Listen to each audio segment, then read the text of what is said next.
Serial Sandiwara Radio. Babat Tanah Leluhur. Babat Tanah Leluhur. Babat Tanah Leluhur. Sebuah kisah kolosal dari tanah leluhur ratusan tahun yang silam di tanah Pasundan yang diwarnai dengan kekerasan, ambisi, keserakahan, iri dan dengki, serta cita-cita dan cinta anak manusia.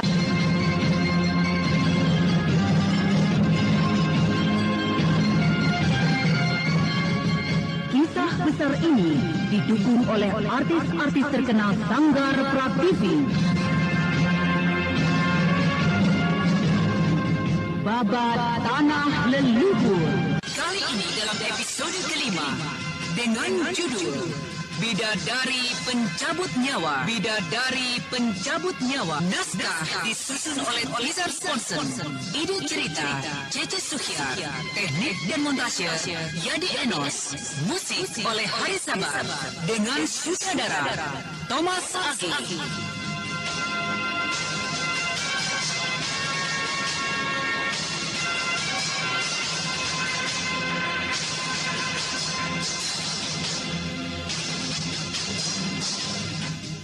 Pada kisah yang lalu diceritakan, ketika Sariti sedang asik berbincang-bincang dengan Cutak, terdengar teriakan-teriakan dari luar markas Tongkat Merah.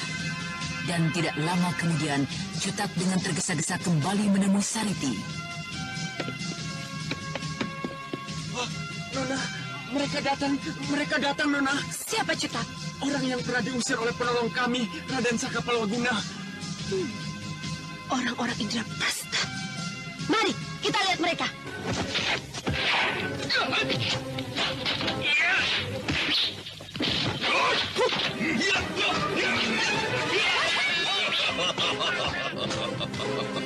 Agaknya engkau adalah wakil dari perguruan Tongkat Merah. Murid dari Aki Pungkur. Di mana gurumu? Suruh orang tua itu keluar.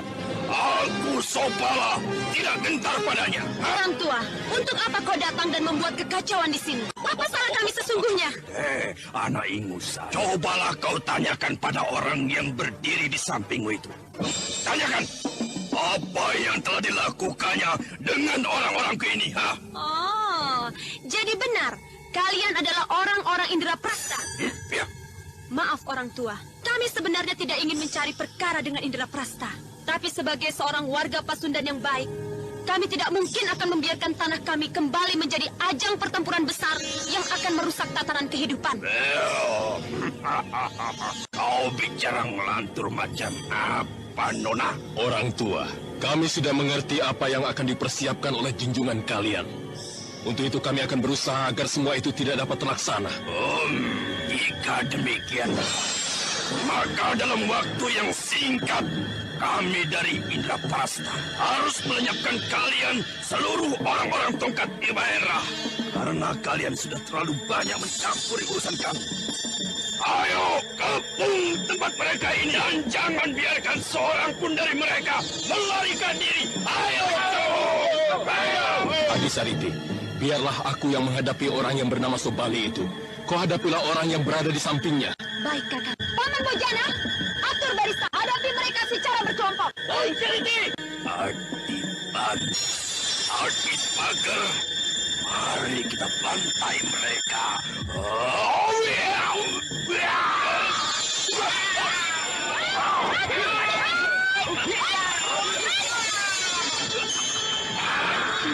Sobala, salah seorang tokoh dari Indra Prasta, memerintahkan kawan-kawannya untuk segera bergerak. Beberapa saat kemudian, pertempuran pun terjadi. Sobala dihadapi oleh Raden Setakling, orang yang dipanggil dengan sebutan Pager dihadapi oleh Sariti, sedangkan yang lainnya dihadapi oleh Ki Bojana dan kelompoknya. Aku masih dapat menahan tekanan lawanku ini. Kang Seto juga tidak perlu aku khawatirkan. Tapi kelompoknya agaknya berbahaya sekali keadaannya. Serangan-serangan Ki Sobala masih dapat dihadapi oleh Raden Setakling. Akan tetapi, Ki Pager, salah seorang pembantu Ki Sobala, mulai mendesak Sariti. Kibasan-kibasan pedang mulai menerobos daerah pertahanan Sariti. Sedangkan Kibojana dengan anggota kelompok tongkat merahnya benar-benar tidak dapat lagi menahan amukan dari Ki Bantar, pembantu dari Ki Sobala yang lain. Beberapa korban mulai berjatuhan.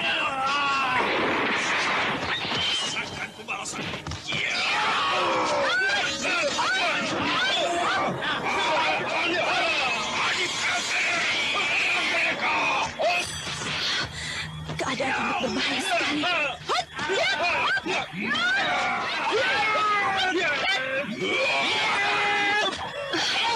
Lawan yang kuhadapi ini pun mendesakku. Kasihan sekali Ki Bojana dan kelompoknya. Dari kemana kau dapat? Hadapilah aku secara baik-baik. Jangan pecahkan konsentrasimu dengan hal yang lain.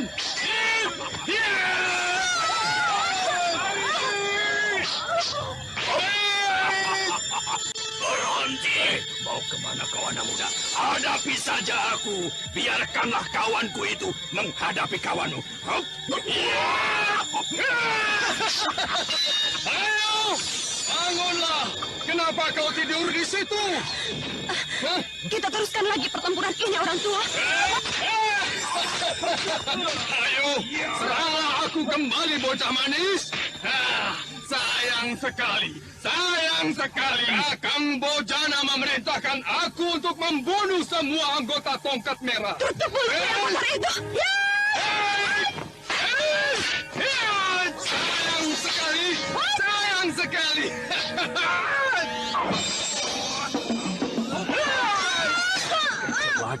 Celaka. Senja dalam bahaya. Setan tua ini ternyata sangat alot sekali. Aku tidak dapat berbuat apapun untuk menyelamatkan Sariti. Dia kelihatan sudah tidak dapat mengadakan perlawanan lagi.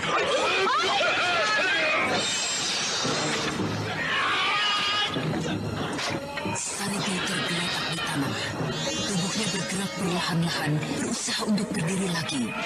Akan tetapi, keadaan lukanya yang parah membuatnya tidak mempunyai kekuatan lagi untuk bangkit dan mengadakan perlawanan. Kakang! Apakah wanita ini harus kubunuh juga jika ia sudah menyatakan diri menyerah? Agi Baper, janganlah main-main. Dapat bunuh wanita itu dan bantu aku menyelesaikan lawanku ini. Baik, Kakang!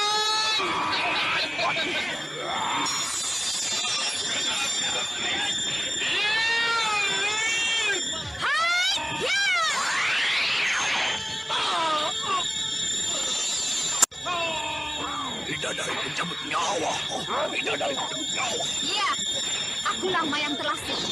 Tinggalkan tempat ini, atau kita akan berhadapan kembali Ki Sobala. Mayang Telasih berdiri di tengah-tengah arena pertempuran. Semua mata memandang padanya. Selendangnya yang panjang berurai panjang di tanah kotor yang mulai dibasahi oleh darah.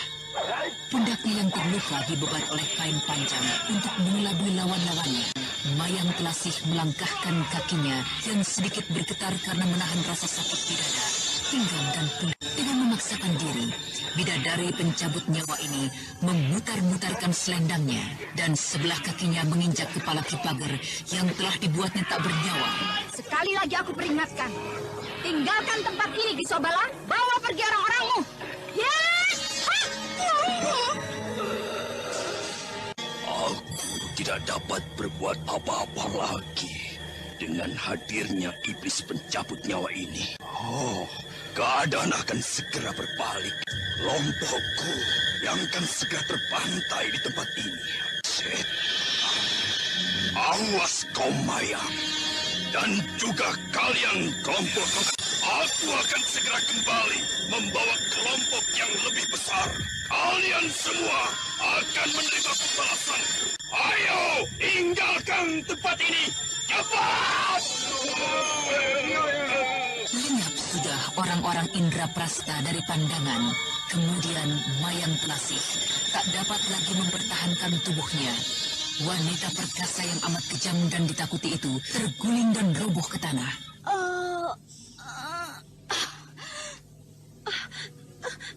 Kakang, cepat, tolong Mayang Telasih, Kang.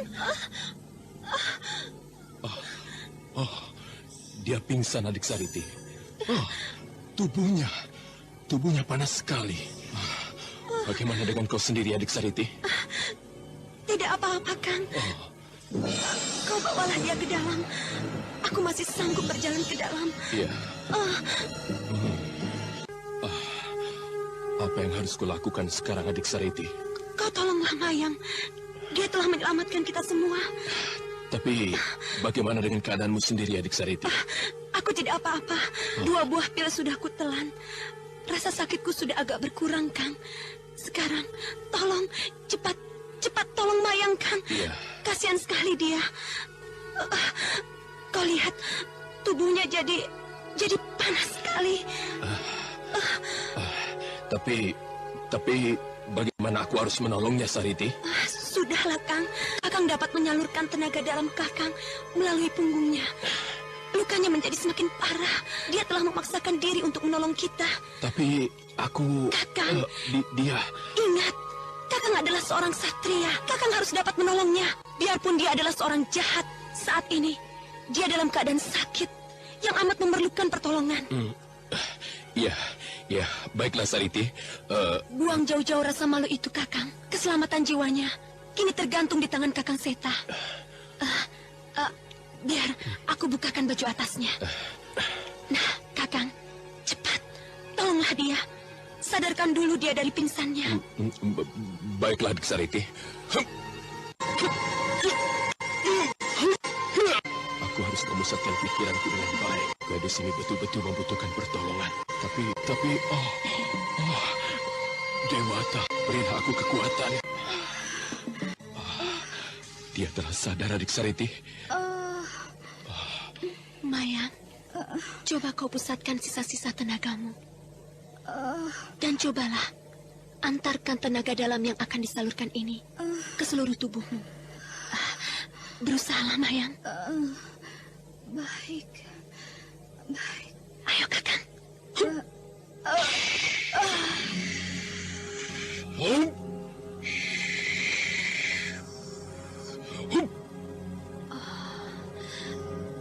Panas tubuhnya masih saja panas seperti ini, Kakang. Lihat, butir-butir keringat mengalir deras dari seluruh tubuhnya.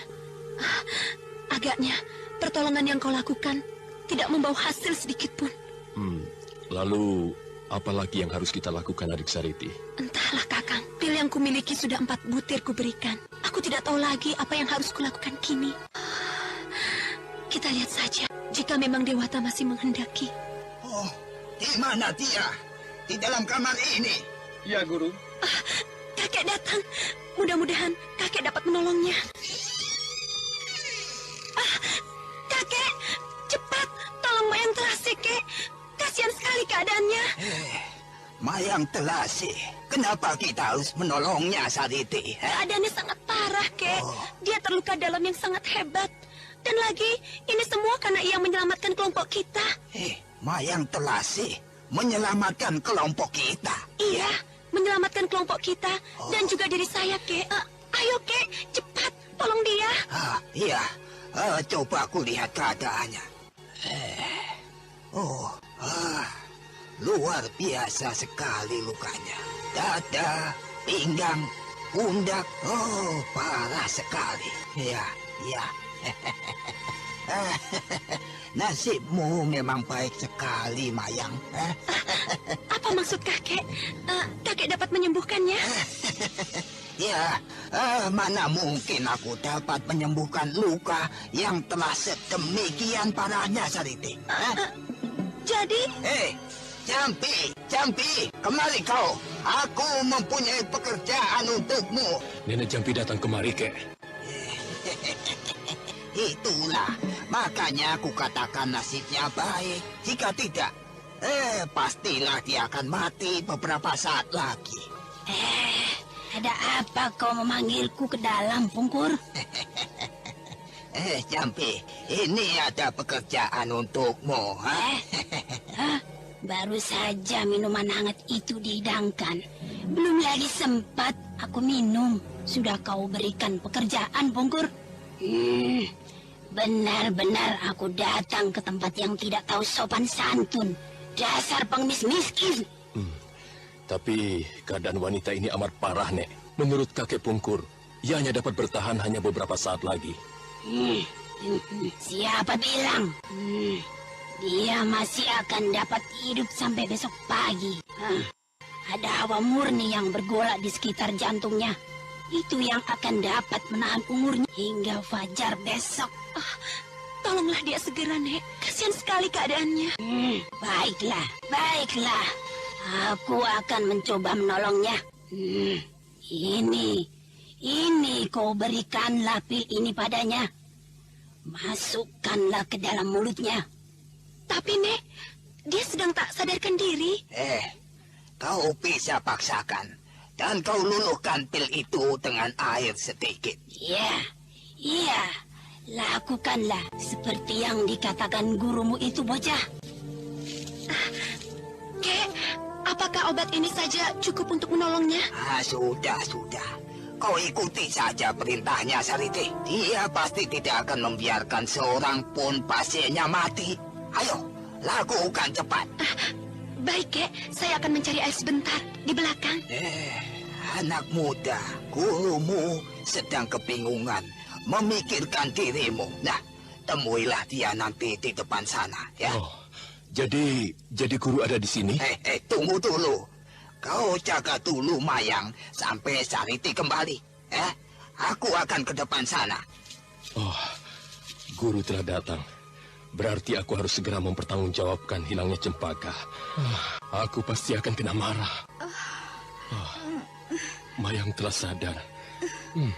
Apa yang harus kulakukan? Sariti belum lagi kembali. Mayang. Siapakah kau? Aku, Seta Keling. Bagaimana keadaanmu?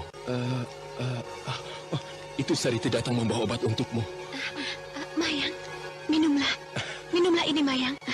Ayo, coba buka mulutmu. Kesadarannya belum pulih benar, adik Sariti. Kau coba paksakan obat itu ke mulutnya. Baiklah, kau tolong pegang obat ini. Biar aku yang membuka mulutnya. Ini, Kakang. Iya. Sekarang, Mayang, coba kau masukkanlah obat itu. Iya.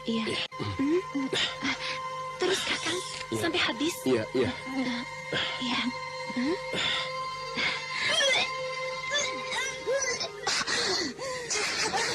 Mayang memuntahkan obat-obat itu.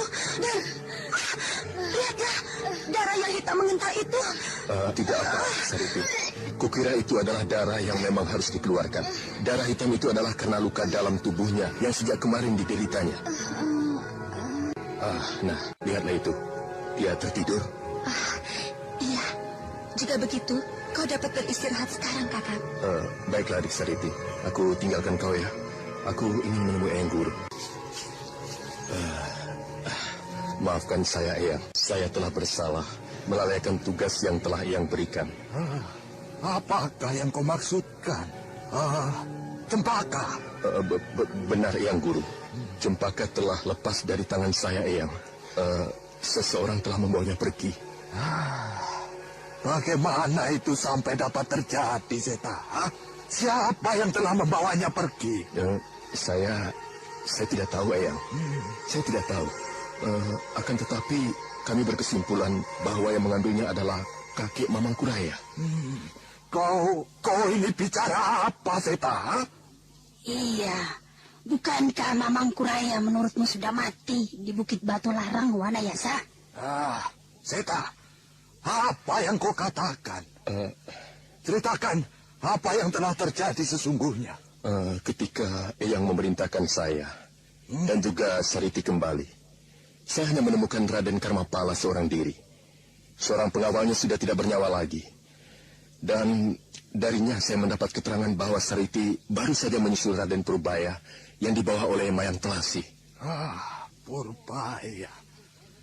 Kau katakan Purbaya juga berada di sekitar Cimalaka Hideng? Benar, Eyang. Purbaya telah dilarikan oleh Mayang Telasi dan di Kahanggara si Kumbang Madu. Saya mencoba untuk mengikuti dan akhirnya...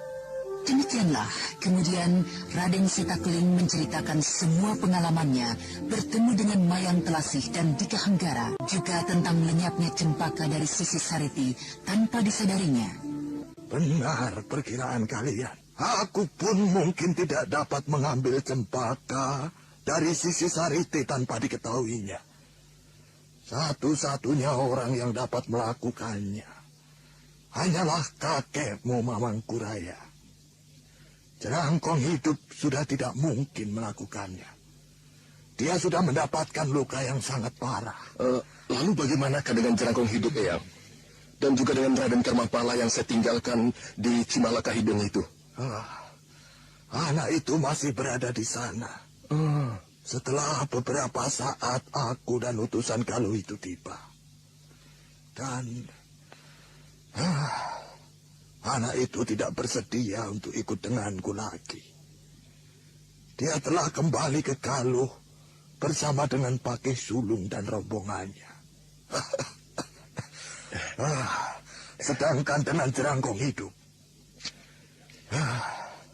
benar-benar membuat aku dan semua kawan-kawan yang mengejar menjadi pusing kepala. Kami tidak berhasil menemukannya. Lalu kami berkesimpulan dia bersembunyi di tempatnya. Dan untuk dapat menyelamatkan jiwanya, rasanya sudah tidak mungkin lagi. Bersembunyi di hutan Cimalaka Hideng? Ya, kami berkesimpulan demikian. Celaka, Eyang. Adisaka. Ya, ada apa dengan Adisakamu? Adisaka menuju hutan Cimalaka Hideng, Eyang. Hutan Cimalaka Hideng? Iya. Bagaimana anak itu tahu kalau kami berada di sana? Mereka mendapat kabar dari anggota Tongkat Merah. Sudahlah, kau jangan cemas, Wanayasa. Anak itu tidak akan apa-apa. Aku tidak yakin Burit Putra masih akan mampu membunuh Saka. Ya. Kita kembali saja ke Kalijaga, Seta. Iya. Kita akan beristirahat di sana. Kita menunggu waktu untuk membangun kembali padepokan Gua Larang. Biarlah, nanti kita meminta bantuan kelompok Tongkat Merah untuk memberitahukan Saka bahwa kita menunggunya di sana. Demikian juga Wulan dan Awu, saudaramu. Di mana Pungkur, Jambi? Aku dari tadi tidak melihatnya.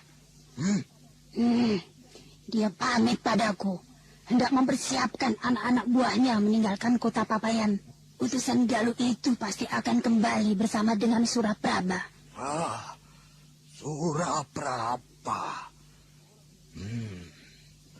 Orang itu berbahaya sekali, Jambi. Beberapa puluh tahun yang lalu, aku pernah bertanding dengannya. Dan aku berhasil dikalahkannya. Sudahlah. Ayo, kau bersiaplah, Seta. Baik, Guru.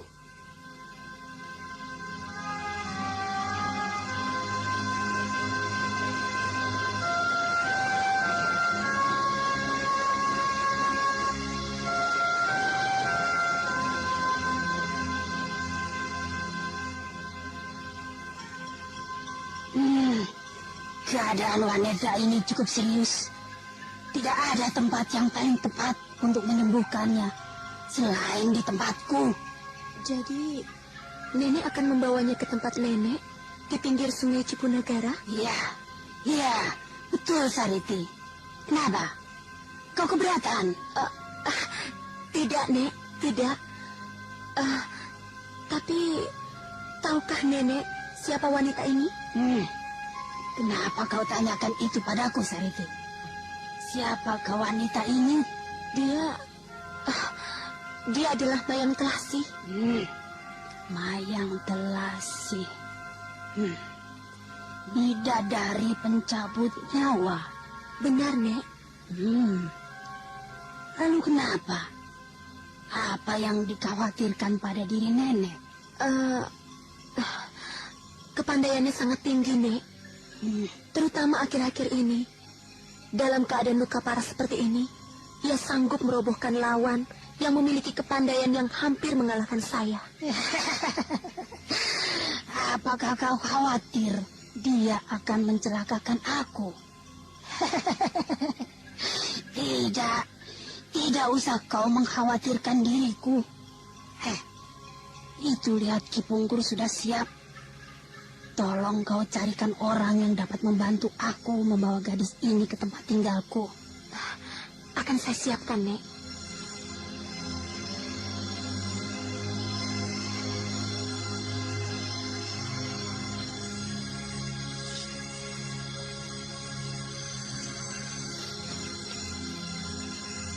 Setelah mempersiapkan segala sesuatunya, berangkatlah Dewi Jampi membawa Mayang Telasih dengan diantar beberapa anggota Tongkat Merah. Dan pada saat itu juga, markas Tongkat Merah Kota Papayan dan markas-markas lainnya di sekitar kota-kota besar Indraprasta dikosongkan. Dan atas perintah dari Ki Parangpungkur, mereka diminta untuk berhati-hati menghadapi serangan mendadak dari Indraprasta.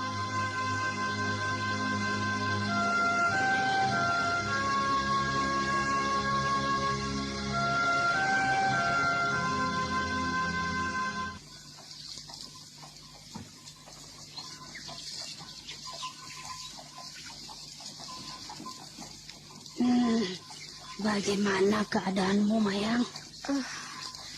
Siapakah kau ini, Nenek tua? Dan di mana Sariti? Dan Kakang Setakeling? Mereka tidak sanggup lagi mengobatimu. Lalu engkau? Aku akan mencoba untuk mengobatimu. Lukamu sudah teramat parah, Mayang. Sudahlah, jangan terlampau banyak mengeluarkan suara. Guncangan gerobak ini sudah mengganggumu. Janganlah kau tambah lagi dengan bicara yang tak ada gunanya. Bagaimana dengan lukamu? Rasanya tubuhmu? Tubuhku serasa panas sekali. Dan aku sedikit pun tidak dapat menggerakkan anggota badanku. Itu hanyalah karena obatku. Aku tidak ingin tubuhmu bergetar, bergerak. Aku berikan obat agar kau dapat mengistirahatkan seluruh anggota tubuhmu. Nah, beristirahatlah. Nenek, tahukah kau siapa diriku ini sebenarnya? Tentu saja. Bukankah kau Mayang Telasih, tokoh yang amat ditakuti oleh pendekar-pendekar tanah Pasundan? Seorang tokoh yang amat kejam, jahat. Aku seorang pembunuh. Kenapa kau menolongku? Apakah karena kau seorang pembunuh, aku membiarkan saja kau yang sakit seperti ini mati dengan begitu saja? Aku adalah seorang ahli obat-obatan. Ya, tugasku mengobati orang. Iya, seperti dirimu ini. Mayang Telasih, bidadari pencabut nyawa. Alangkah malunya dan hinanya dirimu. Kau yang begitu disegani dan ditakuti oleh kaum pendekar tanah Pasundan, kini menjadi orang yang amat dikasihani. Kau terlempar dari tangan orang yang satu ke tangan orang yang lain. Kau terlempar dari tangan seorang bocah hingga ke tangan seorang nenek yang hampir jompo. Di mana kegarangan yang selama ini kau bangga-banggakan? Kini kau tak lagi pantas menyandang gelar kebanggaanmu, pencabut nyawa.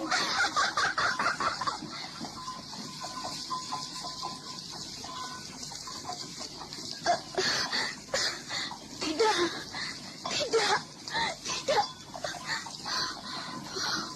Demi apakah yang selama ini aku jalankan? Benar-benar gila. Aku telah salah menentukan langkahku. Orang yang selama ini kuanggap musuh ternyata adalah orang-orang yang teramat baik.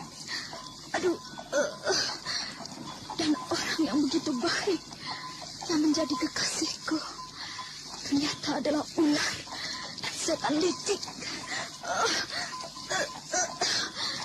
Jika demikian, puluhan orang yang mati di tanganku itu Pastilah orang-orang yang hampir tidak berbeda dengan Raden Purbaya, Sariti, Setakeli, dan juga nenek yang baik ini.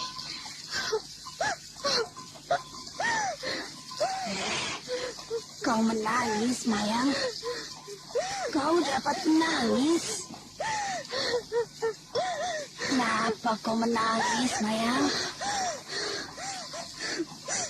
Oh, anak baik, anak baik. Sementara, kita tinggalkan dulu Mayang Telasih yang sedang menuju ke tempat Dewi Jampi di pinggir sungai Cipunagara. Sekarang marilah kita ikuti perjalanan Anting Wulan menuju Indraprasta hanya ditemani oleh si Tunggul Kuda Putih yang sangat perkasa.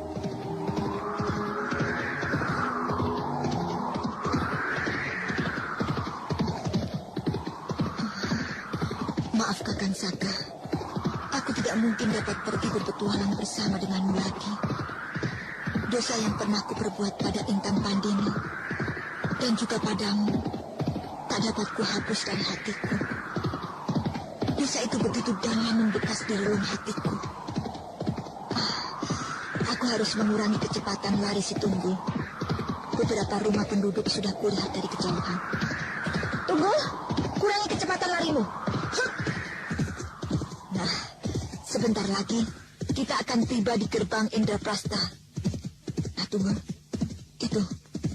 Kau lihatlah gerbang kota Raja Indraprasta. 2 ekor harimau besar yang terbuat dari batu dipajang di atas gerbangnya. Nah, ayo Tunggul, kurangi lagi kecepatanmu. Kau harus berjalan santai memasuki gerbang kota besar itu. Kota besar yang belum pernah kukenal. Ayo.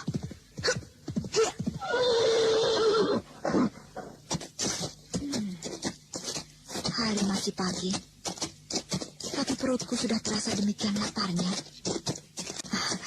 Semalam aku tidak mendapatkan seekor hewan buruan menjelang tidur. Biarlah, aku akan berkeliling mencari istana itu. Dan jika aku menemukan tempat untuk makan lebih dahulu, aku akan berhenti sekaligus beristirahat sejenak. Hei, kemana ini aku berkuda? Lorong panjang besar dan sepi. Agaknya di sebelahku ini adalah istana Sang Prabu Sora. Coba, kutanyakan pada orang itu.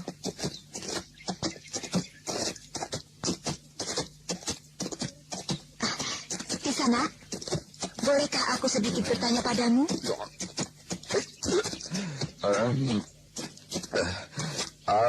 Bicara dengan siapa? Aku ini adalah Raden Pancardemu. Maafkanlah aku, Raden. Bisakah Raden menunjukkan padaku di mana tempat tinggal? Bukan seperti itu caranya aku berhadapan dan bertanya dengan aku. Turun, ayo turun dulu. Maaf, sudahlah. Aku tidak jadi bertanya denganmu. Tunggu. Tunggu, perempuan ayu. Kau tidak bisa begitu saja berlalu dari hadapanku. Ayo turun dan hormat padaku. Kau keterlaluan sekali, Raden. Sadarlah. Jika kau tidak dalam keadaan mabuk, sudah kulempar kau dari hadapanku. Minggir. Masa denganmu aku juga harus kalah? Aku terpaksa harus memberikan hajaran padamu, perempuan ayu.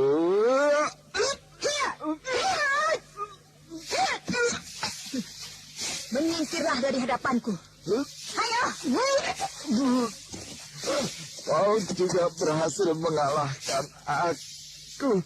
Kau juga berhasil melemparkan aku.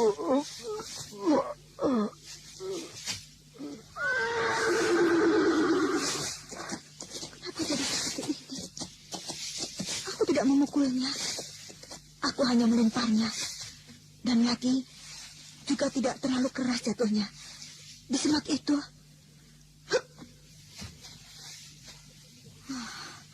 Kelihatannya pemuda ini sedang mengalami kekecewaan. Apa yang harus kulakukan dengan dirinya?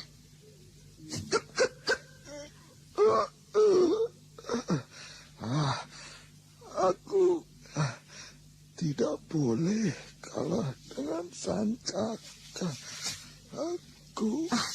Sobat, sadarlah. Apa yang sebenarnya terjadi dengan dirimu? Siapakah kau? Kau wanita hebat. Aku hanyalah seorang pengembara. Aku sedang mencari tempat tinggal Ki Suraprabha. Ki Suraprabha? Lepaskan peganganmu. Kenapa kau, sobat? Di mana rumah Ki Suraprabha? Kau carilah sendiri, aku tidak tahu. Hei, ada apa dengan pemuda itu? Aneh sekali sikapnya. Aneh. Biarlah, aku akan mencoba mencari sendiri.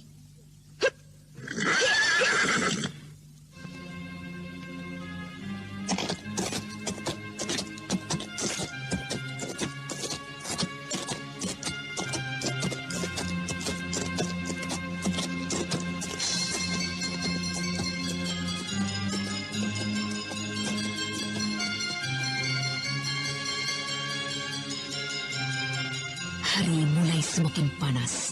Matahari naik semakin tinggi. Anting Wulan yang bertanya pada seorang prajurit akhirnya mendapat petunjuk letak dari tempat tinggal Ki Suraprabha. Dan kemudian dia segera menuju rumah yang dicarinya itu.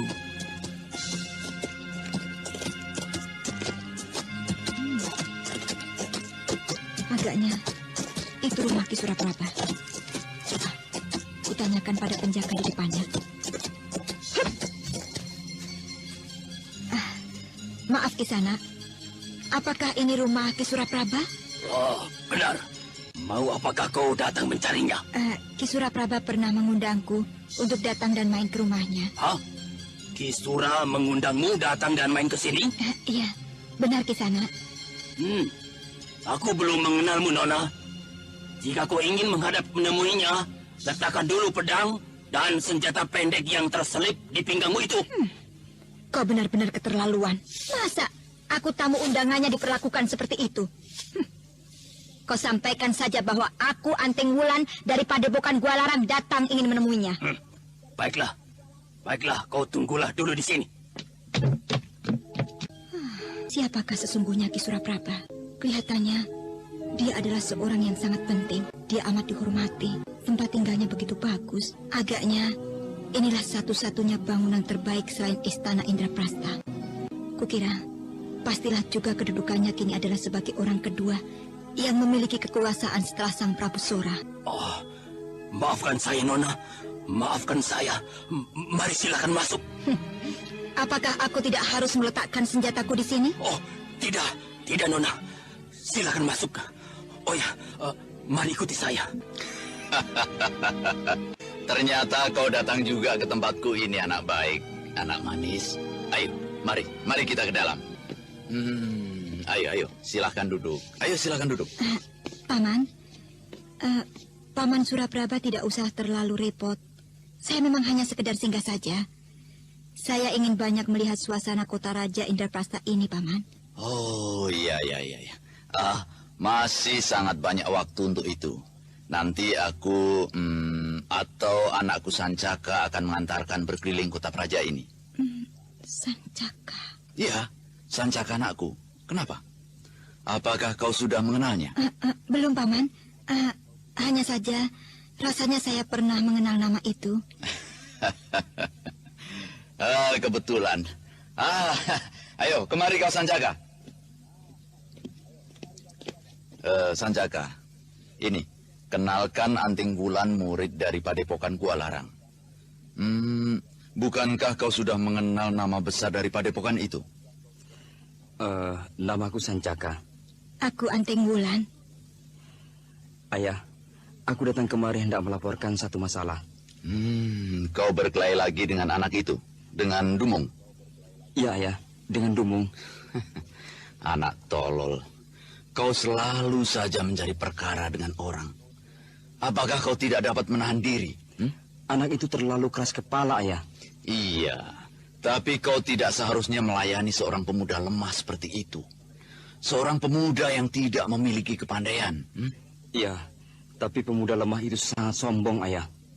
Saya tidak diizinkannya main ke dalam kompleks istana untuk bertemu dengan Seruni. Sudahlah, kau jangan layani anak itu. Biarkan saja. Bukankah kau dapat mengalah? Tidak mengapa tidak berjumpa dengan Seruni. Sudahlah. Kau pergilah ke belakang. Ibumu mencari-carimu sejak tadi. Baik, Ayah. Saya pamit. Paman, anak mudanya gagah-gagah di Indraprastha ini penuh dengan semangat yang menyala-nyala. Pastilah prajurit-prajuritnya tidak berbeda. Tapi saya tidak melihat banyak prajurit yang berkeliaran di kota raja ini, Paman. Apakah memang Indraprastha ini sedikit sekali memiliki prajurit-prajurit kerajaan? Prajurit itu berada di pusat latihan. Prajurit-prajurit itu tidak setiap hari turun ke kota raja. Sudahlah. Sebaiknya kita tidak membicarakan hal itu. Kita ke ruang makan. Kukira istriku telah menyiapkan sesuatu yang dapat kita nikmati. Ayo. Anting Bulan yang memang merasa sudah saatnya mengisi perutnya tidak dapat lagi menolak kebaikan dari Ki Suraprabha. Kemudian Anting Bulan makan bersama dengan keluarga Ki Suraprabha. Sungguh risih sekali rasanya. Aku harus terlibat terlalu jauh dengan urusan negara. Tugas menjadi mata-mata atau penyelidik ini membuat sikapku menjadi sangat terbatas. Mudah-mudahan saja tugasku tidak berlarut-larut di Indraprastha. Setelah selesai makan dan beristirahat, kau akan segera kuajak untuk menemui Sang Prabu. Kukira beliau akan sangat bersenang hati dapat berjumpa denganmu. Ayolah, selesaikan makanmu. Baik, Paman. Kirangga, sebentar. Ikat kudamu di situ. Ada apa kau datang kemari, Kisura? Saya membawa seorang petualang wanita yang perkasa. Baginda pasti akan senang bertemu dengannya. Karena dia adalah murid dari Resi Wanayasa. Oh iya. Tapi Baginda baru saja beristirahat. Jika kau tetap ingin berjumpa, tunggu saja beberapa saat. Nanti aku akan menanyakan kesediaannya. Wulan, kemarilah kau. Mari kuperkenalkan dengan Kirangga yang merupakan pengurus istana Indraprastha. Aku telah mengenalnya. Dia adalah Raden Kuda Amuksa yang bernama lain Kirangga. Semula dia adalah pengurus istana Galuh. Pengkhianat inilah yang sebenarnya menjadi sasaran tugasku. Wulan, berilah hormat pada Kirangga. Beliau masih merupakan keluarga dari Sang Prabu Sora. Saya Anting Wulan, menghaturkan sembah bakti pada Tuanku Rangga. Iya, anak manis. Rasa-rasanya aku pernah mengenal dirimu. Iya, rasa-rasanya aku pernah melihat dirimu. Di mana Kirangga? Entahlah. Oh, Dewata Agung. Mungkinkah Kirangga dapat mengenali diriku? Mungkinkah? Mungkin di tempat ini, Ki. Kau sudah meliriknya ketika kami memasuki kompleks istana ini. Iya. Baiklah. Kalian tunggulah di sini. Aku akan coba melihat kemungkinan apakah Sri Baginda dapat menerima tamu hari ini. Ya, tunggulah di sini. Paman, sebenarnya apakah hubungan Paman dengan Baginda? Apakah Paman juga seorang petugas kerajaan? Semula tugasku adalah pengurus istana ini. Tidak berbeda dengan yang dilakukan oleh Kirangga sekarang. Jadi Kirangga itu menggantikan tugas Paman? Ya, itulah sebabnya putraku menjadi uring-uringan. Tidak diperkenankan masuk ke dalam istana ini oleh Dumung putra dari Kirangga. Putraku sejak kecil sudah berhubungan akrab dengan Seruni, putri dari Sang Prabu Sora. Lalu, apakah tugas Paman sekarang ini? Menjaga keselamatan Baginda, sebagaimana dahulu. Tapi sejak kedatangan Kirangga, aku tidak lagi tinggal berdiam dalam komplek istana. Kirangga juga sudah cukup untuk menjaga dari dalam. Apakah Kirangga mempunyai kepandaian yang cukup tinggi untuk menjaga keselamatan Sri Baginda Prabu? Menjaga keselamatan itu maksudku adalah menjaga ketentramannya. Jika keselamatan jiwanya, kau kira masih ada orang di tanah Pasundan ini yang dapat mengalahkannya? Oh, sedemikian saktinyakah beliau? Iya, sangat luar biasa sekali. Oh, itu, Kirangga sudah kembali. Bagaimana Kirangga? Maaf Kisura, Baginda sudah masuk kembali ke sanggar pemujaannya untuk berlatih. Kisura tentu sudah mengerti jika Baginda sudah masuk ke dalam sana, bukan? Baiklah, kami kembali saja. Besok saja kami kembali kemari. Iya, betul. Jika begitu saya akan menyampaikannya. Begitu Baginda keluar dari sanggarnya. Terima kasih Kirangga. Saya permisi dulu. Mari Paman Rangga. Mari.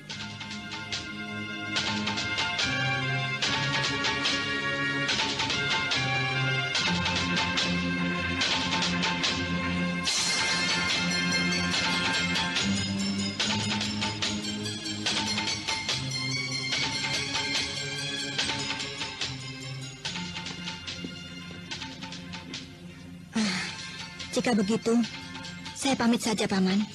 Saya akan berkeliling kota raja ini. Saya akan kembali besok pagi untuk bersama-sama menghadap Baginda. Kenapa harus besok pagi? Kau dapat menginap di tempatku malam nanti. Jika saya sudah merasa cukup berkeliling, saya akan kembali dan menginap di rumah Paman. Tapi saya justru khawatir saya akan menghabiskan waktu hingga tengah malam. Tapi walaupun demikian, saya akan mengusahakan untuk datang ke rumah Paman. Mari, Paman. Jika terjadi sesuatu denganmu di kota raja ini, katakanlah, kau adalah tamuku. Baik, Paman.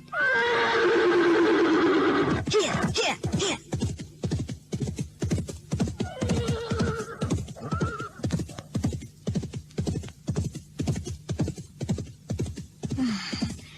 Aku akan melihat suasana di pinggiran kota raja ini. Pemusatan kekuatan prajurit itu pastilah berada di pinggiran kota raja. Hiya.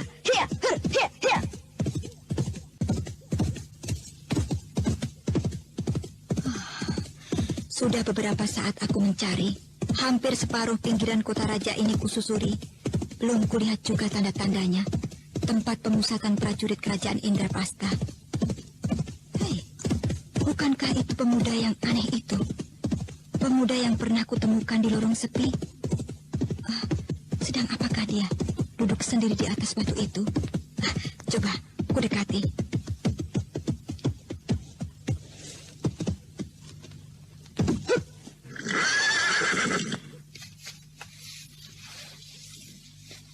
Hei, mau apa kau datang kemari? Tidak apa-apa, anak muda. Aku melihat kau sedang duduk bersedih hati di sini. Dan aku ingin menemani. Apakah tidak boleh? Boleh saja. Jika kau bukan sahabat dari Ki Suraprabha. Apa hubunganmu dengan Ki Sura? Kenapa kau begitu mendendam padanya? Itu urusanku. Kau pergilah tinggalkan aku di sini. Jika aku katakan aku bukanlah sahabatnya, bagaimana? Bukan sahabat dari Ki Suraprabha. Lalu untuk apa kau mencarinya? Aku mempunyai urusan penting, rahasia. Dan kau bukan sahabatnya? Benar. Apakah kau dapat mempercayaiku? Sulit untuk dapat mempercayaimu. Bukan sahabat, tapi kau menjumpainya untuk membicarakan urusan rahasia. Tapi aku percaya padamu. Aku percaya. Sekarang, aku yang bertanya padamu. Bagaimana kau bisa mempercayaiku dengan begitu saja? Aku tidak mempercayaimu dengan begitu saja. Tapi keterus-teranganmu itu membuatku dapat mempercayaimu. Bagus. Kau cerdik dan cukup cermat, sobat. Bolehkah aku mengetahui kenapa kau jadi seperti ini? Tiba-tiba saja pingsan. Aku tidak memukulmu keras-keras tadi. Dan juga kau kelihatannya membenci Ki Suraprabha. Begini. Ki Suraprabha itu adalah orang baik. Aku tidak membencinya, tapi putranya Sancaka yang amat kubenci. Sancaka, putra dari Ki Suraprabha. Dan kau adalah putra dari... Ayahandaku adalah Raden Kuda Amuksa. Masih keluarga dari Baginda Prabu Sora. Dan juga masih berkeluarga dengan Sri Baginda Sana, Maharaja Galuh. Ayahandamu masih sekeluarga dengan Prabu Sora, tapi juga punya hubungan keluarga dengan Prabu Sana di Galuh. Bagaimana bisa demikian? Baginda Prabu Sora dan Maharaja Galuh, Prabu Sana, adalah saudara seibu. Sedangkan ayahandaku Raden Kuda Amuksa, hubungannya dengan mereka dari garis luarnya. Ayahku adalah saudara sepupu dengan mereka. Lalu namamu sendiri siapa, anak muda? Namaku Wulan. Aku Pancar Dumung. Lalu, apa yang menyebabkan kau bersedih seperti ini?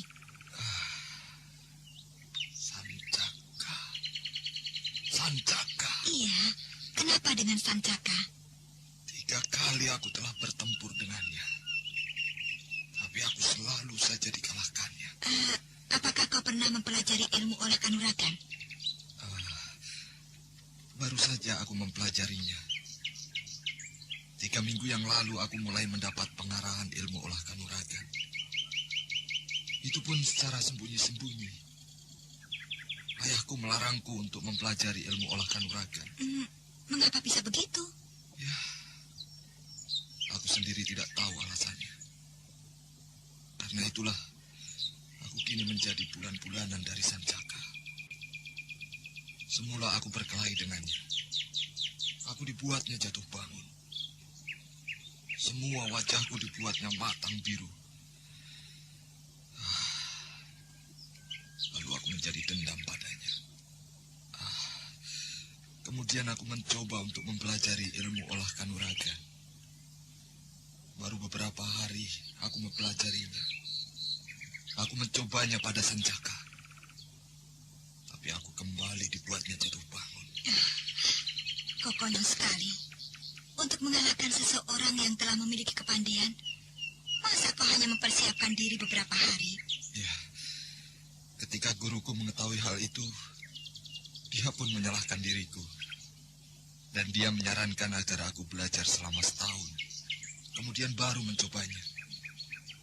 Lagi pula, guruku sendiri menjadi ragu. Apakah aku akan dapat mengalahkan Sancaka? Ia menjadi ragu karena Sancaka adalah putra dari Ki Suraprabha. Tentu saja. Pastilah anak itu tidak hanya memiliki sekedar kepandaian. Pastilah dia memiliki kepandaian yang tinggi. Ya. Kemudian setelah 3 minggu, aku penasaran dan kembali mencarinya. Tapi, ya, seperti inilah kejadiannya. Aku kemudian tidak pulang semalam-malaman. Aku minum tua hingga pagi hari. Dan kemudian bertemu denganmu tadi. Sebenarnya, ada urusan apakah antara kau dengannya?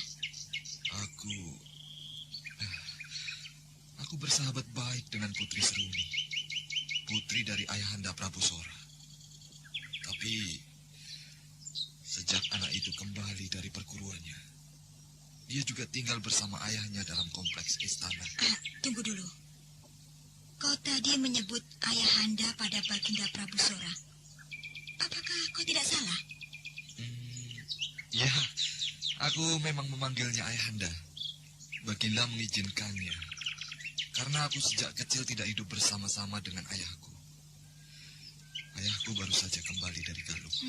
Ya, sekarang coba kau teruskan ceritamu tentang Sancaka tadi. Ya, sejak anak itu kembali dan tinggal bersama-sama denganku dalam komplek istana, dia mencoba bertingkah mengganggu Putri Seruni. Mengganggu Putri Seruni? Ya, mengganggu, maksudku menggodanya dengan tingkahnya yang memuakkan. Kau rupanya cemburu, Dumung. Tidak, aku tidak cemburu. Aku hanya tidak senang caranya bicara dengan Seruni. Kelihatannya dia sering membuat Seruni jadi serba salah.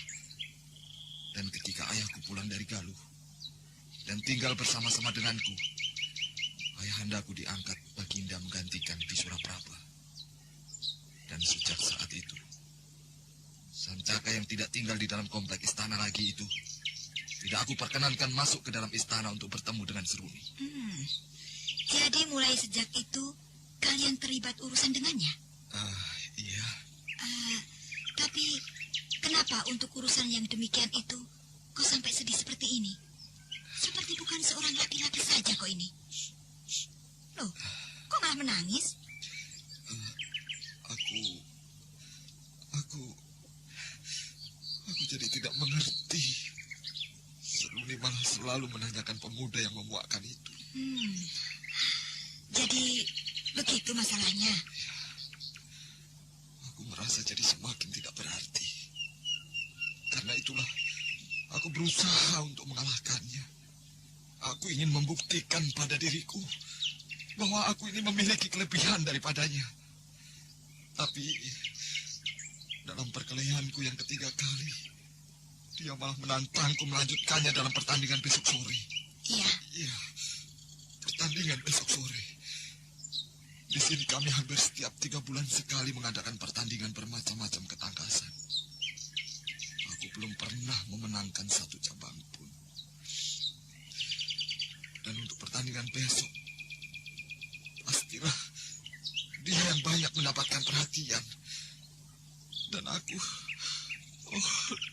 Dewata, sudahlah, tinggalkanlah aku di sini sendirian, Nona. Tinggalkanlah. Tidak ada artinya jika kau meratapi kesedihanmu. Kau adalah seorang laki-laki. Bangkitkan semangat untuk menghadapinya. Tapi kau juga harus mempergunakan nalarmu. Kau masih mempunyai kesempatan untuk menjadi seorang laki-laki. Nah, belajarlah yang giat. Kau masih muda. Lalu besok, di manakah aku harus menyembunyikan mukaku? Aku tidak mungkin hadir dan menyaksikan Sancaka bertingkah. Tapi aku juga tidak mungkin tidak hadir. Karena Ayahanda Prabu Sora sejak setahun yang lalu telah meminta agar aku yang melaksanakan urusan pertandingan itu. Nasibku sekarang ini adalah pada guruku yang sedang pergi memenuhi perintahku untuk mencari kuda yang terbaik untuk pertandingan besok sore. Kuda terbaik? Iya. Satu-satunya cabang dalam pertandingan itu yang dapat kuikuti hanyalah ketangkasan berkuda. Tapi dengan adanya Sancaka, aku menjadi semakin tidak yakin untuk dapat meraih kemenangan. Apakah kau ingin sekali dan merasa perlu untuk meraih kemenangan itu? Iya, aku harus meraih kemenangan itu. Jika tidak, ya, biarlah aku tinggalkan saja Indraprasta. Aku sudah tidak mempunyai muka lagi untuk tinggal terus, untuk dihina oleh Sancaka. Dumung, boleh aku memanggilmu adik Dumung? Terserah kau lah. Kau hebat sekali, walaupun kau seorang wanita, Ulan. Adik Dumung, aku akan membantumu untuk meraih kemenangan dalam salah satu cabang pertandingan itu. Tapi berjanjilah, kau akan bersikap sebagai laki-laki dewasa yang tidak cengeng seperti ini. Jika saja aku dapat mengalahkan Sancaka, aku pasti akan melakukan apa saja untukmu, Wulan. Aku akan memberikan apa saja yang kau minta, Wulan. Sungguh? Iya, aku berjanji. Janji seorang laki-laki? Iya. Jika aku dapat mengalahkan Dumung dalam pertandingan esok sore, apapun permintaanmu akan aku kabulkan, Wulan. Baiklah. Jika begitu, kau ikutlah denganku. Ayo. Kenapa bengong seperti itu?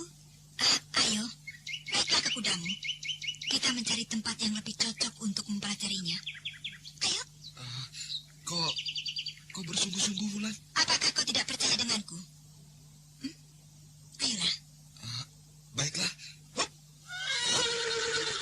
Mari, ikuti aku. Hiya.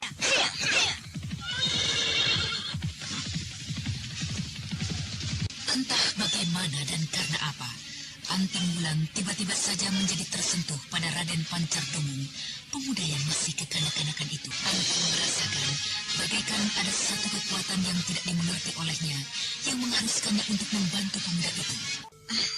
Baiklah, sekarang dengarlah permintaanku ini. Aku mengharapkan jika kau berhasil menang dalam pertandingan besok atas bantuanku, kau harus bersahabat dengan Sancaka. Bagaimana, Dumung? Adik Dungu? Baiklah, aku berjanji. Aku kira jika aku dapat mengalahkan anak itu, aku tidak akan merasa rendah untuk bersama-sama dengannya bersahabat dengan Seruni. Bagus. Bagus, Adik Dungu. Aku akan meminjamkan kudaku ini padamu. Dan besok kau pasti akan dapat memenangkan pertandingan itu. Bukankah kau selalu mengikuti pertandingan ketangkasan berkuda? Iya. Pertandingan itu adalah pertandingan puncak yang paling disukai oleh seluruh rakyat Indraprasta. Bahkan Seruni pun selalu hadir hanya untuk melihat pertandingan itu. Nah, jika demikian, kau pakailah kudaku ini. Tapi, apa mungkin? Kau meragukan si Tunggul kudaku ini? Tunggul, bantulah Dungu. Dia anak baik. Kau dengar, Tunggul? Kau boleh mencobanya, Dungu. Ayo, naiklah. Baiklah, akan aku coba.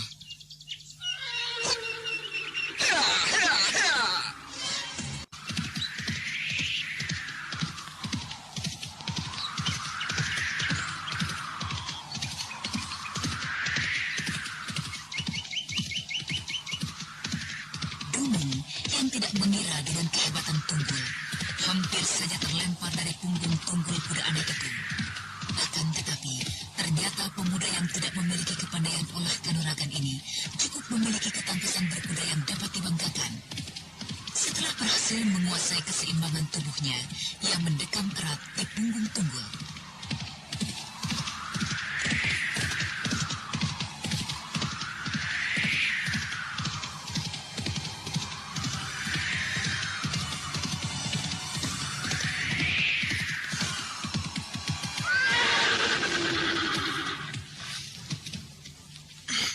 Bagaimana, Adik Dungu? Luar biasa sekali kuda ini. Jika tidak menyaksikan dan membuktikan sendiri, tidak mungkin aku dapat mempercayainya.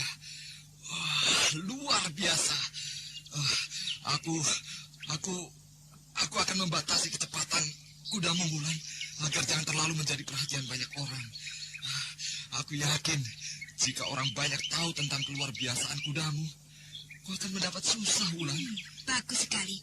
Jika kau sudah menyadari hal itu, kau pakailah. Aku percaya kau akan menjaga kuda itu dengan baik. Nah, hari sudah mulai gelap. Aku harus segera melanjutkan tugasku. Aku bawa kudamu, Adik Dungu. Silahkan, Wulan. Terima kasih atas bantuanmu ini. Kau harus ingat janjimu, Adik Dungu. Sampai besok di alun-alun.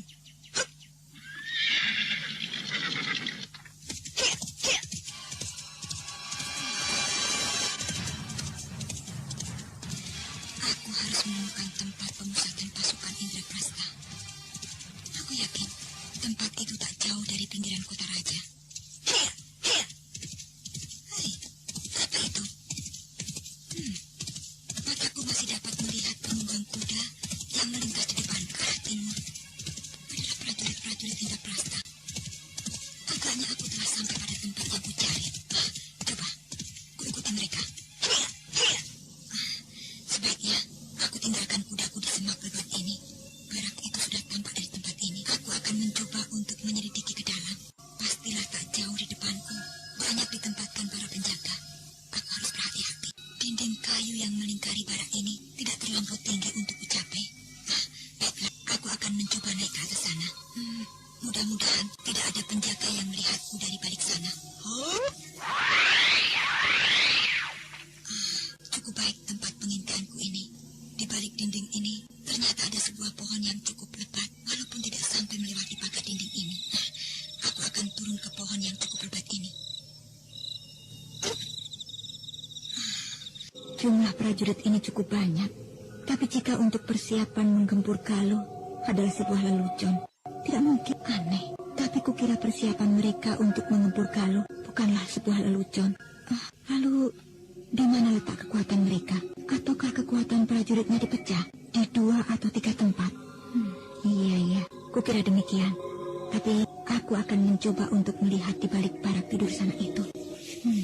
Iya, kukira bukan tidak mungkin di balik barak sana ada sebagian lain yang bersembunyi atau sedang beristirahat. Akan kulihat di sana. Rupanya hampir seluruh prajurit berkumpul di tengah halaman luas barak ini. Di sepanjang pagar ini hanya itu saja seorang penjaga. Kukira aku dapat lewat tanpa diketahuinya di belakangnya. Ya, bagus begitu. Pandang saja terus ke tengah halaman. Aku ingin lewat di belakangmu, sobat. Iya, begitu, terus begitu. Aman. Sekarang aku dapat bergerak terus hingga ke belakang barak tidur mereka. Ternyata di sini sepi. Tak ada seorang pun yang terlihat. Tapi itu, di sana ada beberapa orang yang... 3 orang. Ya, 3 orang yang sedang menuju kemari. Mereka kelihatan mengendap-endap. Aneh, siapakah mereka? Mereka juga prajurit, penghuni barak ini. Seragamnya menunjukkan padaku. Tapi aneh, kenapa mereka kelihatan berhati-hati sekali? Aku akan mencoba melihat apa yang akan mereka lakukan. Kita batalkan saja usaha kita yang sangat berbahaya ini, Kakang. Sudah terlambat tadi, Mangun. Kita sudah berada di tempat ini. Kita sudah keluar dari kelompok kita. Kau tahu apa yang akan mereka lakukan terhadap kita? Hukuman apa yang akan mereka berikan atas kecurigaan mereka? Tenanglah, Dimangun. Tenanglah, kita akan dapat segera keluar dari tempat ini. Dan segera kembali ke Karangsedana untuk segera menjemput keluarga kita yang lain. Dan tinggalkan tempat itu untuk selama-lamanya. Tapi, Kakang, aku khawatir penjagaan di pintu belakang itu cukup ketat, Kakang. Kita akan mendapat kesulitan untuk keluar dari tempat ini, Kakang. Tidak dapatkah kau tutup mulutmu itu, Adik Mangun? Lihatlah, Adik Sonya. Sejak tadi tidak mengeluarkan suara. Ayo kita dekati penjaga yang berada di pintu itu. Ayo.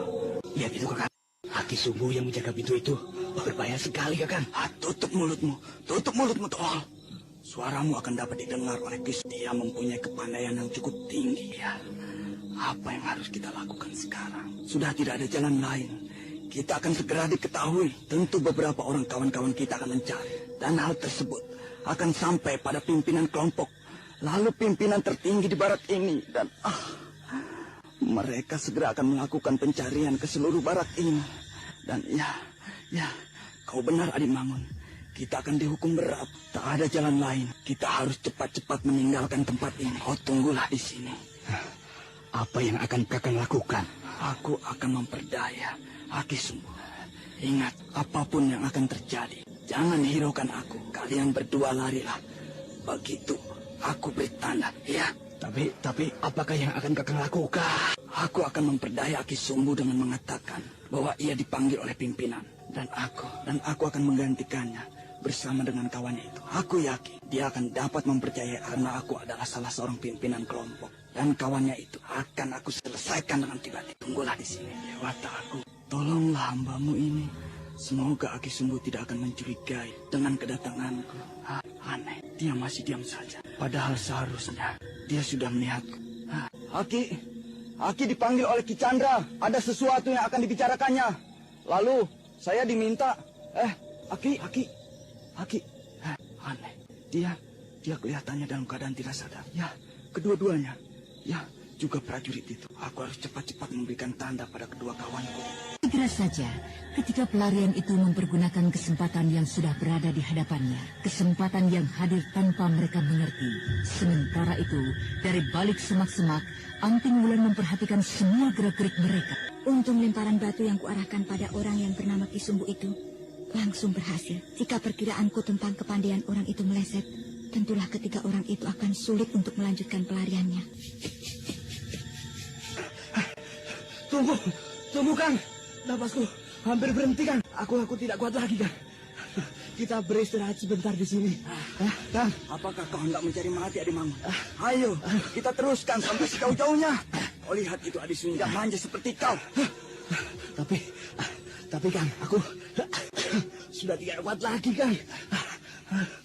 Maaf, aku mengganggumu di sana. Hei, siapa kau? Aku hanya akan memberikan sedikit saran padamu.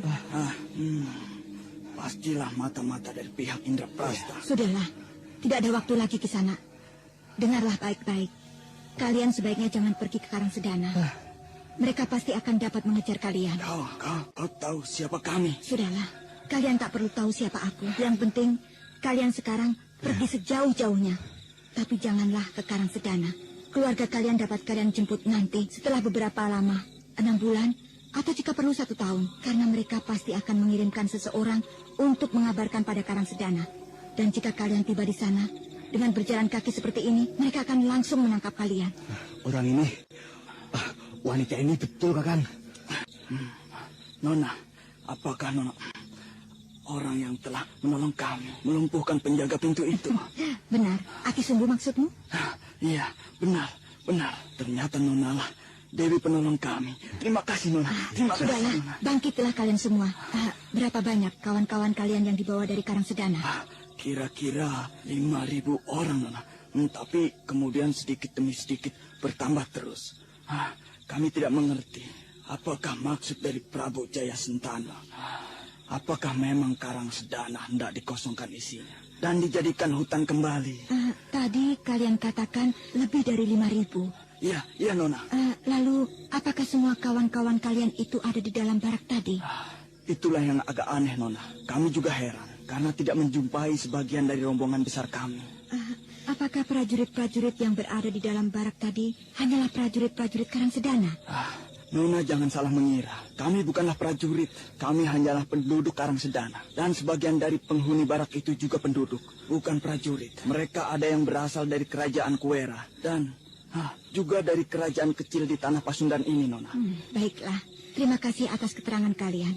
Nah, cepatlah, tinggalkan tempat ini. Jangan kembali dulu ke Karangsedana. Kau pasti akan mendapat kesulitan di sana. Sayang sekali, kita tidak tahu siapa namanya. Iya, sayang sekali. Jika saja kita tahu, tentu kita akan dapat mendoakannya agar selalu dapat perlindungan Dewata yang agung. Apakah tidak mungkin dia justru seorang dewi yang dikirim Dewata Agung untuk menolong kita? Iya, pasti dialah dewi yang dikirimkan Dewata Agung. Ayolah kita ikuti perintahnya. Rubah arah kita. Kita menjauh dari Karangsedana. Kita akan kembali ke kampung halaman kita. Nanti setelah mereka mulai melupakan kita. Ayo. Menjelang tengah malam, Anting Wulan tiba di sekitar istana Indraprasta. Ia menjadi ragu untuk memasuki rumah Ki Suraprabha pada malam-malam seperti ini. Karena itu, Anting Wulan yang sudah mulai kelelahan beristirahat di bawah pohon yang besar dan rindang, dan kuda yang didapatnya dari Raden Pancardumung ditambatkan di sampingnya. Lelah sekali. Sebaiknya aku menunggu pagi hari di sekitar tempat ini saja. Tempat ini tidak terlalu dekat dengan tembok istana. Mudah-mudahan saja tak ada prajurit yang meronda yang lalu di jalan ini. Malam semakin larut. Anting Wulan belum juga dapat memejamkan matanya sedikit pun. Akhirnya, gadis cantik murid dari Resi Wanayasa ini mencoba untuk bersemedi. Entah beberapa lama ia tenggelam dalam semedinya. Suasana yang hening di sekitarnya membuatnya semakin jauh saja tenggelam. Sampai akhirnya...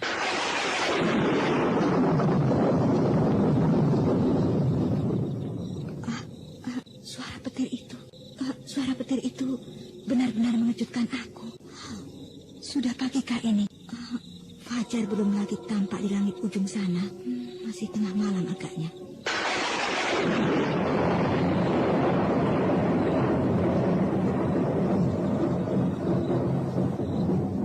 Aneh, tidak ada mendung di atas sana. Langit kelihatan begitu cerah. Mengapa petir itu berbunyi keras sekali? Bintang-bintang, walaupun tidak banyak bertaburan, tapi jelas masih nampak di sana-sini. Aneh sekali.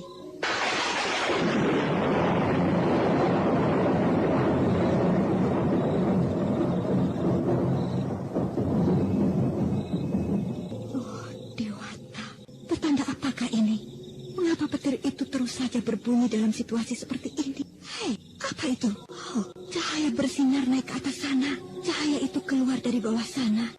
Dari sebelah timur tempatku ini. Kelihatannya tidak terlalu jauh tempat asal cahaya itu. Jika perkiraanku tidak salah, suara itu berasal dari komplek istana Indraprasta.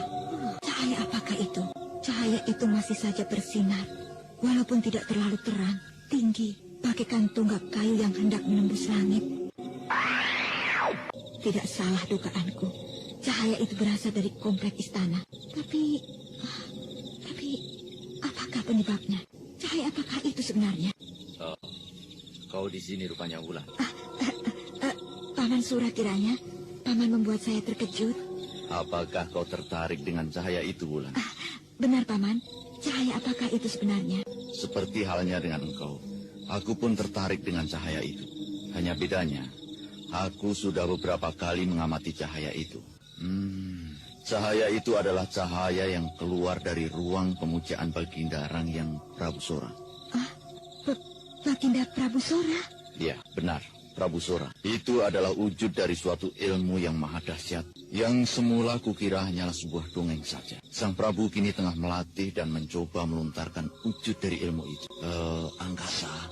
Ya, hanya angkasalah yang dapat menerima lontaran ilmu itu. Sang Prabu tidak mungkin melemparkan kekuatan ilmu itu di tempat-tempat lain sekitar istana. Karena ilmu itu benar-benar mempunyai kekuatan menghancurkan yang amat dahsyat. Luar biasa sekali, Paman. Ilmu apakah itu sebenarnya? Aku hanya dapat itu adalah Aji Sakti Banyu Cakrabuana. Aji Banyu Cakrabuana. Aji Banyu Cakrabuana. Apakah kau pernah mendengar cerita dan dongeng tentang Aji itu? Iya. Yang guru pernah menceritakannya pada saya. Nah, kau beruntung sekali, Wulan, dapat menyaksikan ilmu dahsyat itu malam ini. Luar biasa sekali. Kukira tokoh luar biasa seperti Jeranggong Hidup akan berpikir dua kali untuk menghadapi ilmu Banyu Cakrabuana. Dan lagi jika Baginda telah berhasil mempelajari sampai puncak dari ilmu itu, aku tak dapat lagi membayangkan kehebatan dari ilmu itu. Paman, lihat cahaya itu lenyap. Agaknya Baginda telah menarik kembali lontaran ilmu itu. Luar biasa sekali ilmu itu, Paman.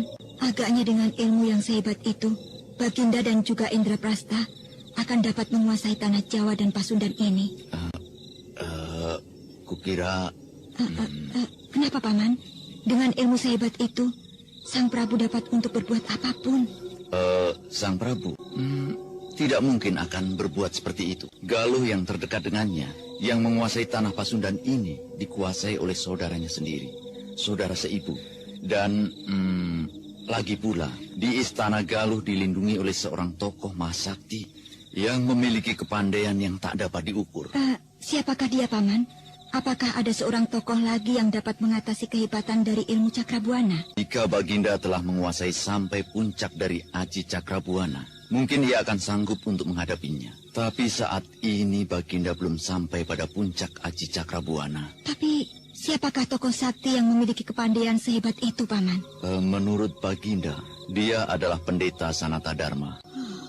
Eyang Kaliman. Pendeta Sanata Dharma adalah eyang dari istri Raden Kuda Amuksa. Wanita itukah? Wanita yang kujumpai di dalam kamar gelap yang menyari seperti kuda. Wanita yang seperti kurang waras. Iya, ia yang memanggil-manggil anaknya. Kenapa kau termenung seperti itu, Wulan? Apa yang sedang kau pikirkan? Banyak, Paman. Ya, Aji Cakrabuana, pendeta sakti itu, dan ya, macam-macam lah. Mengapa kau berada di tempat ini? Mengapa kau tidak kembali ke rumahku untuk beristirahat? Saya kembali dari berkeliling menjelang tengah malam. Saya tidak ingin mengganggu Paman sekeluarga. Jadi saya beristirahat di bawah pohon besar itu, Paman. Itu, kuda saya ada di sana. Jika begitu, kau ambillah kudamu itu. Baru saja lewat tengah malam. Kau masih dapat mempergunakan sisa-sisa malam ini untuk beristirahat. Ayo. Baiklah, Paman. Saya mengambil kuda dulu. Malam pun berlalu. Pagi datang menjelang. Ketika Anting Wulan baru saja selesai mandi dan sedang beristirahat, datanglah Ki Suraprabha menemuinya. Baru saja datang utusan dari istana yang memberitahukan bahwa Baginda siap untuk menerima kita pagi ini. Bersiaplah. Kita akan segera menghadap. Baiklah, Paman. Saya akan segera bersiap. Anak yang baik. Jika saja aku mempunyai menantu seperti dia, tentu Sancaka anakku akan menjadi semakin kokoh sikapnya. Sayang sekali, Sancaka anakku masih kekanak-kanakan. Masih belum dapat menahan diri, belum dapat mengendalikan nafsunya. Ya, apakah mungkin Wulan menyukai anakku? Bukankah itu Sancaka? Mau kemanakah dia dengan senjata lengkap? Hai, Sancaka! Kemari kau! Ada apakah ayah? Ayah memanggil saya? Apakah kau ingin berangkat perang? Dengan panah, tombak, dan pedang yang kau sandang itu. Untuk apa? Apakah ayah Anda lupa bukankah hari ini di alun-alun ada keramaian? Lomba ketangkasan antar pemuda-pemuda Indraprasta. Untuk apa lagi kau mengikuti lomba itu? Sudah lebih dari 3 tahun kau selalu menjuarai lomba-lomba itu. Apa yang sebenarnya sedang kau cari? Adu ketangkasan itu dimaksudkan untuk merangsang anak-anak muda agar mau masuk menjadi prajurit Indraprasta. Aku harap kau mau mengundurkan diri dalam pertandingan kali ini. Tidak ada gunanya. Baiklah, Ayah. Ini adalah pertandinganku yang terakhir. Aku ingin pada pertandingan ini menjuarai seluruh cabang. Aku tidak ingin seperti waktu yang lalu. Satu cabang yang justru menjadi ajang perhatian lolos dari tanganku. Kau tidak kalah, Sancaka. Kekalahanmu saat itu bukan berarti kau kalah terampil dalam menunggang kuda. Tapi kuda lawanmu jauh lebih baik. Tapi kali ini aku telah mempersiapkannya, Ayah. Kuda yang sangat baik. Aku meminjam kuda dari Paman Santa, pembantu Ayah. Kuda Sumba itu? Iya, dengan kuda yang berasal dari seberang lautan itu, aku akan mengalahkan Raden Maduraga. Hanya pesanku... Saya sudah siap, Paman. Oh, ayo kemarilah. Kita berangkat, Wulan. Apakah Sancaka akan ikut menghadap Sang Prabu? Tidak, Wulan. Dia dengan perlengkapan sebanyak itu hendak meraih seluruh cabang pertandingan di alun-alun. Oh ya, pesanku Sancaka. Aku tidak ingin terjadi sesuatu antara dirimu dengan putra Raden Kuda Amoksa. Saya mengerti, Ayah. Semoga saja dia tidak mencari gara-gara di arena itu. Dengar. Apapun yang terjadi, kau tidak boleh terlibat pertikaian dengannya. Kau harus mengalah jika terjadi sesuatu di tengah arena itu. Mengerti? Atau kau tidak boleh mengikuti pertandingan itu sama sekali. Baiklah, ya. Saya mengerti. Saya akan melakukan pesan Ayah. Aku ingin kau kembali bersahabat sebagaimana saat pertama kali kau datang kemari. Kalian selalu main bersama-sama. Baiklah, Ayah. Ini adalah pertandingan saya yang terakhir. Dan juga saya akan berusaha menahan diri saya setelah saya memenangkan adu ketangkasan berkuda. Iya, berangkatlah. Semoga kau berhasil. Tapi, apakah Ayahanda tidak hendak menyaksikan? Aku akan menemui Sri Baginda bersama dengan Anting Wulan. Mungkin nanti setelah bertemu dengan Baginda, aku akan menyaksikan pertandingan itu. Berangkatlah. Baiklah, Ayah. Saya berangkat. Bagaimana pendapatmu tentang putraku Sancaka itu, Wulan? Seorang pemuda yang penuh dengan gejolak semangat yang tinggi. Semangat itu akan mendukung segala rencananya jika ia berhasil mengendalikannya. Iya, jika berhasil. Tapi jika tidak, justru itu akan menjadi bumerang baginya. Benar, Paman. Marilah kita berangkat. Ya, Baginda kelihatan gembira sekali ketika aku katakan bahwa ada murid dari Ki Wanayasa yang ingin menghadap. Terima kasih, Paman Rangga. Rangga, bagaimana dengan keadaan Baginda akhir-akhir ini? Sudah lebih dari 3 hari aku tidak menjumpainya. Ya, ia baik-baik saja. Bahkan tadi pagi ketika aku jumpainya, wajahnya kelihatan bercahaya. Bercahaya? Maksudmu? Seputar wajahnya kelihatan mengeluarkan cahaya tipis kekuning-kuningan. Oh, agaknya ilmu yang dipelajarinya sudah hampir sampai pada tahap penyelesaian. Ya, aku kira juga demikian. Nah, kita sudah sampai. Berhati-hatilah kau membawa diri, gadis manis. Baik, Paman. Nah, masuklah kalian. Aku masih harus menyelesaikan tugas dari Baginda di belakang. Terima kasih, Rangga.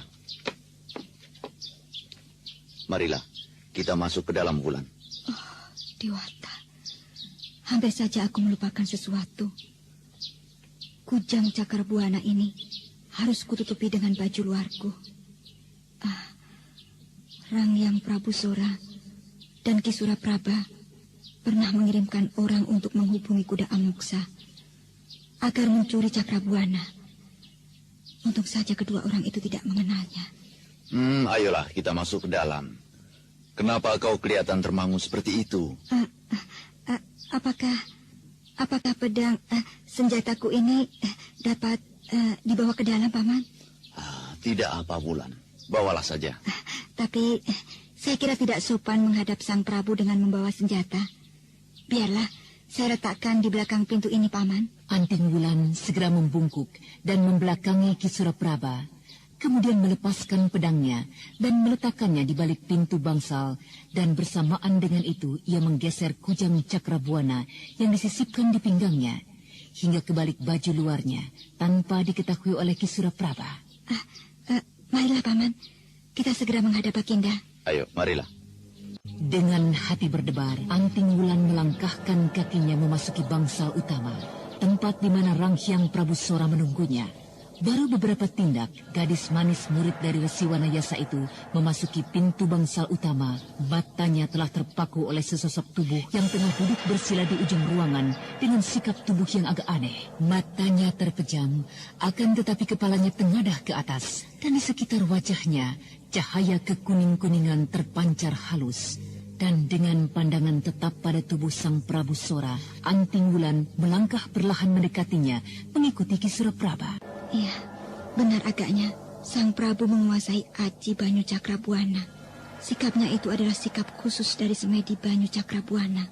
Aku telah mempelajarinya di dalam gua bawah tanah. Berlutut, Wulan. Iya, Paman. Hamba Suraprabha datang menghadap tuanku. Hamba berhasil bertemu dengan seorang murid dari Padepokan Gua Larang. Dan hamba kini membawanya datang menghadap tuanku.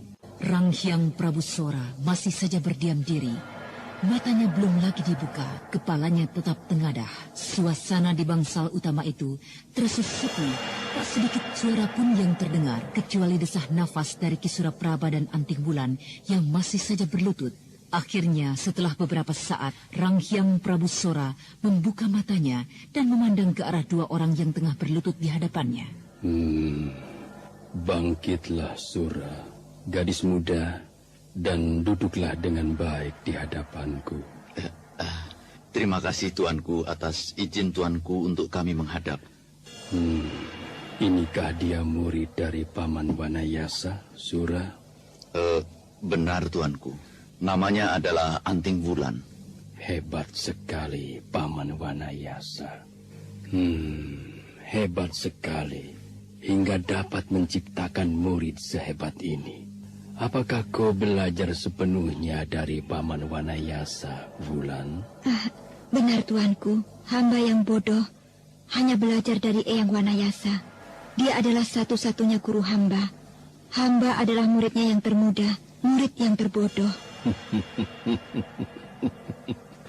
Kau boleh mengatakan dirimu adalah murid yang terbodoh, tapi langkah kakimu masuk ke dalam sini tidak dapat membodohi telingaku. Kepandaianmu hebat sekali, Wulan. Bagaimana dengan keadaan gurumu sekarang? Guru saat ini mengungsi ke Kali Cagak, tuanku. Padepokan kami telah diserang oleh pegundal-pegundal dari kalangan hitam. Paman Jatis terbunuh. Iya, sebenarnya aku juga telah mendengar berita itu. Tapi syukurlah jika ayahmu masih selamat, Wulan. Setan licik. Bukankah orang-orang yang menyerbu ke padepokanku adalah sebagian orang-orang Indraprasta? Anak baik, anak baik. Dari mana kau mengenal Banyu Cakrabuana? Mengenal Banyu Cakrabuana? Ya, apakah kau pernah mempelajarinya? Tidak, tuanku. Hamba tidak pernah mempelajarinya. Agaknya kau memiliki sesuatu dalam dirimu. Entah pelajaran apa yang kini telah kau kuasai, hingga pandangan matamu sedikit pun tidak terganggu dengan sinar di wajahku ini.